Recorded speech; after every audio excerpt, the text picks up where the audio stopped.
Expectations तो बहुत ज़्यादा थी एकता कपूर से कि एकता कपूर का जो प्रोमो दिखा दिया कि मैडम सलमान खान की जगह पे आ रही है, और यहाँ पे हमें ऐसा देखने को मिलना था कि भाई एकता कपूर तो हर कंटेस्टेंट की बैंड बजाती हुई नज़र आ रही है। जहाँ पे उनको सही लगता है, जो ओपिनियन सलमान खान नहीं दे रहे थे अभी, तो वो ओपिनियन हमें एकता की तरफ से देखने को मिलेगा। बट भाई साहब, the real OG is the real ओजी। सलमान खान की बराबरी तो भाई दूर दूर तक नहीं कर सकता कोई। और मैं हैरान हुआ हूँ कि भाई जो आपने प्रोमो में डाल दिया था वैसा कुछ देखने को नहीं मिला। मतलब कि हाइप बना दी थी, बट एपिसोड बिल्कुल सन्नाटा, कुछ भी नहीं था। आधा एपिसोड तो विवियन पे ही लगा दिया इन्होंने, हालांकि विवियन का मैटर भी नहीं था। विवियन के ओपिनियन भी है, वो बोलता भी है। और मैं हैरान हूँ कि विवियन के साथ इतना हार्श बिहेव, आप विवियन के साथ इतना हार्शली बिहेव कर रही थी क्योंकि आपके प्रोजेक्ट्स उसने रिजेक्ट किए। चलो, आपने पहला प्रोजेक्ट दिया विवियन को, बट उसके बाद उसने आपके प्रोजेक्ट नहीं किए, उसको जो सही लगा उसने वो किया। तो इसका क्या मतलब है? आप एक बंदे को टोटली बैकलैश कर दो, ऐसी बोलो कि बस बात ख़त्म। और यहाँ पे रजत को क्या बोला? रजत के आगे तो आपकी निकल ही नहीं भाई, भाई हवा हवा होगी। रजत को यहाँ पे कहना चाहिए था आपको कि रजत, तुमने क्या किया भाई? तुम जो गालियाँ देते फिरते हो, तुम जो धमकियाँ देते फिरते हो, इसका क्या सलूशन है? एक्सपेक्टेड था कि यहाँ पे आके सलमान खान इज्जत अफजाई करेगा, बट सलमान खान क्योंकि किसी वजह से नहीं आ पाए, उसकी वजह से यहाँ हमें एकता को फेस करना पड़ा। बट ऑब्वियसली डिसअपॉइंटमेंट हुई। एकता ने कुछ ऐसा खास किया नहीं जो आपको एक्सपेक्टेशंस दिख रही थी कि नहीं, एकता यहाँ पे रजत की बहुत अच्छी बेइज्जती करने वाली है। उसने बोला एकता ने, बट ये है कि किसी भी एंगल से एकता का बोलना मैटर कर ही नहीं रहा था रजत को, क्योंकि वो फील ही नहीं कर रहा था, उसकी जो बात है उसको समझ ही नहीं पा रहा था। उसने कहा ठीक है भाई, जो मुझे लगा मैंने किया। यहाँ पे मुझे लगता है कि एकता को रजत को आईना दिखाना चाहिए था कि भाई तुम धमकियाँ क्यों दे रहे हो?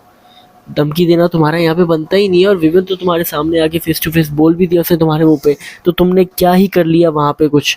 तो यहाँ पे इसका स्टैंड लेना चाहिए था। सेकेंडली मुझे लग रहा था कि भाई सारा की इज्जत अफजाई में कोई कमी नहीं छोड़ेगी यहाँ पे, और सारा को बताएगी कि भाई तुमने किस हद तक चीज़ों को गलत किया है और तुमने किस हद तक मामलात ख़राब किए हैं।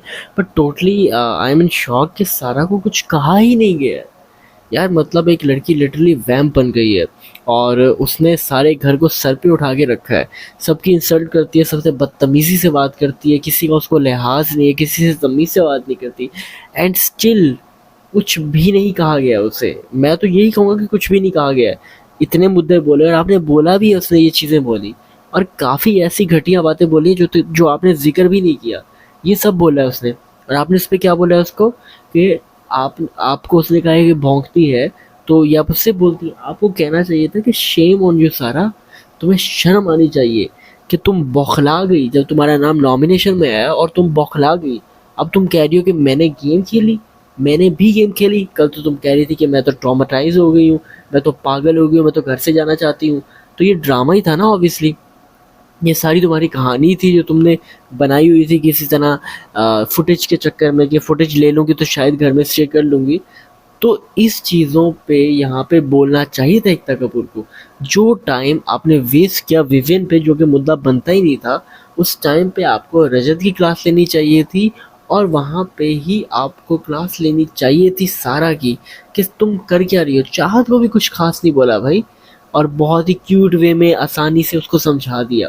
विवियन के साथ आपके पर्सनल ग्रजेस हैं, दिख रहे हैं, क्योंकि विवियन को आप चाहती तो एक अच्छे वे में उस मामले को हैंडल कर सकती थी, बट आपने सारे मुद्दे यहाँ पे रखे चाहत पे बड़े इजी होके, और सारा पे। मतलब कि आप बहुत अच्छा कर रही हो, बहुत पसंद हो मुझे, ठीक है, विवियन आपके लिए विलन है। वो कुछ कर नहीं रहा, और उसके आगे दिख रहा था भाई, बोलने का तरीका दिखता है। तो कहीं न कहीं मुझे लगा कि भाई बहुत ही बायस्ड होके ना, बहुत ही हल्के में छोड़ दिया। तो जो एक्सपेक्टेशन आज के एपिसोड में थी वो तो कुछ भी नहीं हो पाया। रजत ने भी अपना वही पॉइंट रखा कि भाई मुझसे कोई बोलेगा तो मैं करूँगा। वो भी गधा है भाई, उसको समझ ही नहीं आ रही। बैल बुद्धि है। यार भाई ताकत वाकत ये दिमाग से फारिग है भाई। अगर ऐसा होता तो भाई तुझे आइडिया होता कि तू कर क्या रहा है। तुझे समझ में आता कि तूने किन चीज़ों को हैंडल करना है। तू एक साइड पे कहता है कि भाई उसने मुझे जेल में डाला तब मैंने किया। भाई साहब वो तो बात ही पुरानी है। जेल में डालने से पहले की बात है, जब फुटेज देखी थी ईशा ने आपकी, जब आप करण को बात बोल रहे थे, तो आप तो पॉइंट को क्लियर कर ही नहीं पा रहे ना। और उसके बाद भी लगा हुआ है कि भाई मैंने किसकी माँ बहन को क्या बोल दिया। भाई तूने गालियाँ दी हैं, विविन को गालियाँ दी हैं माँ बहन की, अविनाश को दी हैं, और इंतहाई बदतमीजी की है तूने। वो तो पता नहीं बिग बॉस वाले क्या समझ रहे हैं भाई, इसकी बैंड क्यों नहीं बजा रहे, मुझे तो समझ नहीं आ रहा। बाकी ये कि कल रोहित शेट्टी आएंगे और वो इन पे प्रॉपर यहाँ पे डैमेज करने वाले हैं, इनकी सही बैंड बजाने वाले हैं। एक्सपेक्टेड है रोहित से यार कि रोहित तो बैंड बजाएगा, क्योंकि हम तो सलमान खान से एक्सपेक्ट कर रहे थे, वो मौजूद नहीं है। तो ऑब्वियसली उनकी गैर मौजूदगी में कोई ना कोई तो यहाँ पे रियलिटी चेक दे इन कंटेस्टेंट को, जो कि इतना गालम गलोच बदतमीजियाँ करते फिर रहे हैं और उनको रियलाइज़ भी नहीं हो रहा कि वो क्या कर रहे हैं। तो यहाँ पे जब तक एक अच्छा रियलिटी चेक नहीं मिलेगा तब तक चीज़ें सॉर्ट आउट नहीं होंगी। और रियलिटी चेक यहाँ पे देना चाहिए रोहित शेट्टी को, इनको बताना चाहिए कि बेटा बस बहुत ईजी हो जाओ, रजत साहब तुम जो कहते हो धमकियाँ देते हो, भाई मुझे दे धमकी, तुझे मैं बताता हूँ। तो यहाँ पे इस लहजे में अगर बात नहीं होगी ना तो भाई रजत की खोपड़ी में घुसेगी नहीं, क्योंकि बैल बुद्धि है भाई, उसको तो समझ में नहीं आता। सारी चीज़ उसको लगता है कि ताकत की बल पे, और एक डायलॉग उसका भाई है कि जो पारना है पार लियो। भाई इस घर में तो घंटा कोई कुछ नहीं उखाड़ सकता, कुछ नहीं पार सकता। हद ये है कि भाई तुझे यहाँ से एलिमिनेट करके नहीं निकाल सकते, और वही होने वाला है। एंड टाइम पे वही होगा, आखिर तक तो जाएगा और इसी तरह न जाएगा बेटा भाई।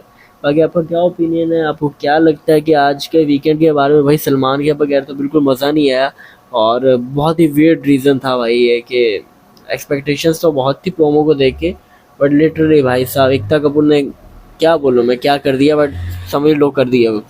आगे आपका ओपिनियन कमेंट सेक्शन में लाजमी बता देना। अपना बहुत ख्याल रखो। Thank you very much.